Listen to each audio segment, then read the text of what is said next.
যে তুझ जैसा दोस्त हो তো দুশমন কি कोई जरूरत नहीं।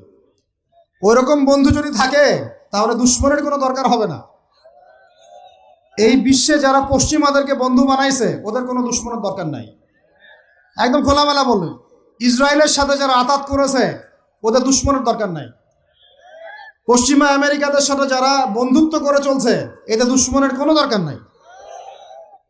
দেখে নিয়েন, এদের চরিত্র হচ্ছে এরা একটা মুখ নিয়ে আপনার সামনে আসবে, ওদের একটা স্বার্থ পিছনে থাকবে, ওই স্বার্থ উদ্ধার করার জন্য বন্ধুর বেশে আপনার সামনে আসবে। এরপর স্বার্থ উদ্ধার করা শেষ, আপনার গর্দান নামাই দিবে। তারপরে বিশ্বাস করতেছেন না? আমরা ওদেরকে চিনি, কারণ আমরা আল্লাহর কিতাব পড়ি রে ভাই। আল্লাহ পাক এই কিতাবের সূরা মাঈদার 51 নম্বর আয়াতে বলেছেন, ইয়া আইয়ুহাল্লাযীনা আমানু, হে মুমিনগণ, লা তাত্তাখিযুল ইয়াহুদা ওয়ান নাসারা আউলিয়া, তোমরা এই ইহুদিদেরকে আর নাসারা খ্রিস্টানদেরকে বন্ধুরূপে গ্রহণ করো না। কে বলেছেন ভাই? আমার কিছু বলার আছে এখানে?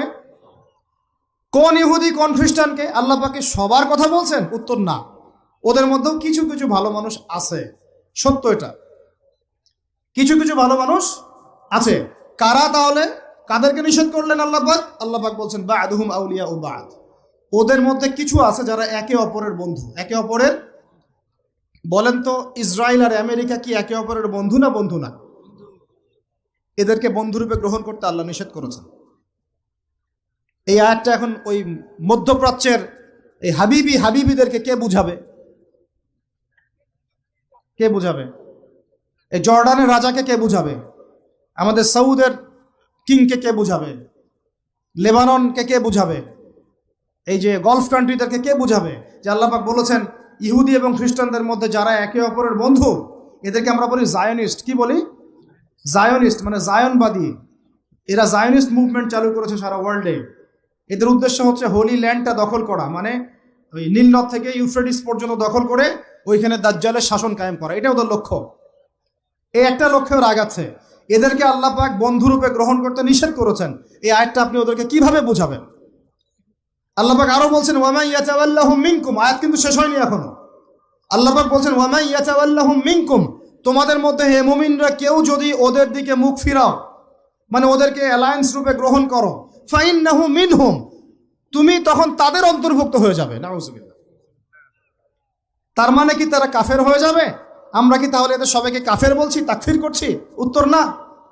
যারা বলে আমরা এদেরকে তাকফির করেছি, এরা ডাহা মিথ্যাবাদী। এরা হচ্ছে ডাহা মিথ্যাবাদী। আমরা এ ধরনের মধ্যপ্রাচ্যের শাসকদেরকে তাকফির করি নাই, আগেও করিনি, এখনো করি না, ভবিষ্যতেও ইনশাল্লাহ করব না। আল্লাহ পাক কি বলছেন তাহলে?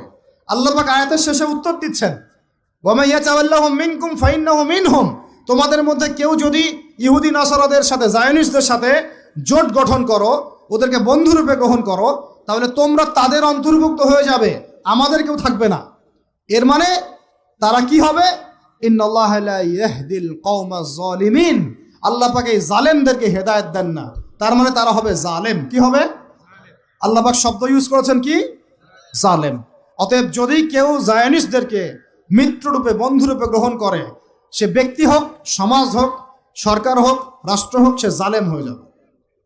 কি হবে ভাই? সে কি কাফের হবে? উত্তর না। কাফের হবে, কি হয়ে যাবে? জালেম। ইন্নাল্লাহা লা ইয়াহদিল কওমাজ যালিমিন, আল্লাহ পাক জালেমদেরকে হেদায়েত দেন না। এই জন্যই তো মদের বার ওপেন করতেছেন, এখন কনসার্ট করতেছেন, হ্যালোইন করতেছেন, এইটা করতেছেন, ওইটা করতেছেন। কেন? আল্লাহ পাক নারাজ হয়েছেন। আল্লাহ পাক কি হয়েছেন? নারাজ হয়েছেন আল্লাহ পাক। এখান থেকে ফিরে না আসলে আল্লাহ পাক ধরবেন। তো এখান থেকে আপনি বুঝতে পারছেন যে পুরো বৈশ্বিক প্রেক্ষাপটে আমাদের অবস্থাটা কি।